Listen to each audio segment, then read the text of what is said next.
प्रिय आत्माओं, आप सभी को जय जीव। आज हम बताएंगे आपको उत्पन्न करने वाला।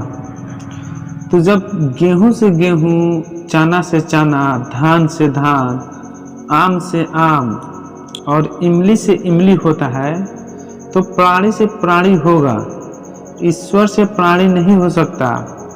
और प्राणी कौन है?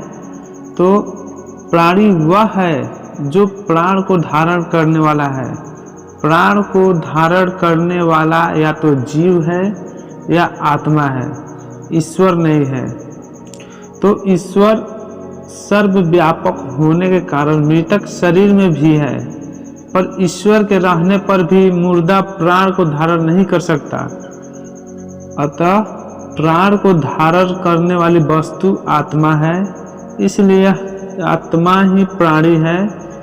बिना आत्मा के शरीर मुर्दा और मृतक है, प्राणी नहीं है। मुर्दे के रोम रोम, अंग अंग और कण कण में मजहबी ईश्वर है, पर उसमें प्राण नहीं है, क्योंकि प्राण को धारण करने वाली वस्तु आत्मा ही है, ईश्वर कभी नहीं। तो आत्मा का लक्ष्य करते हुए वैष्णिक दर्शन शास्त्र में भी कहा है कि प्राणापान में से जीवन, मनोगति, इंद्रिया, विकारा, सुख दुख, खेजा देश प्रयत्नशील नलोगानी। मतलब इसका अर्थ हुआ कि प्राण वाली वस्तु आत्मा है। यही प्राण वाली आत्मा दूसरे शरीरधारी प्राणियों को उत्पन्न करती है और मुर्दा किसी को उत्पन्न नहीं करता।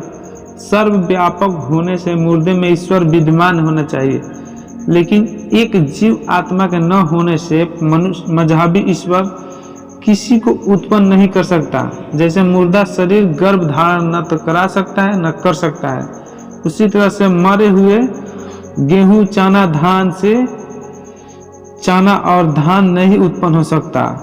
तो मुर्दा वही है जिसमें जीव नहीं है। जिसमें जीव नहीं है वह किसी भी प्राणी को उत्पन्न नहीं कर सकता। तो पुरुष के भी लड़के न हुए तो यह ठीक है, पर किसी मुर्दे द्वारा किसी स्त्री की गर्भवती होना तो आजकल सुना भी नहीं गया। तो मुर्दे में लड़का होना तो नितांत असत्य और असंभव है। यदि लड़का होता तो जीवित स्त्री पुरुष से होता, मुर्दे से नहीं। पर यदि ईश्वर से बच्चा हो सकता तो मुर्दे से भी लड़का होता रहता, क्योंकि ईश्वर मुर्दे में भी है। तो यह सिद्ध है कि प्राणी प्रसव का कारण आत्मा है, ईश्वर नहीं। जब कोई कहता है अमुक घर में कोई लड़का हुआ है, तो यही पूछते हैं कि वह लड़का किस पुरुष और स्त्री का है। जिससे खास कार्य के कारण लोग अपने लड़के को आपका लड़का कह देते हैं। उसी तरह से मजहबी लोग भी अपने ईश्वर को लड़का बता देते हैं।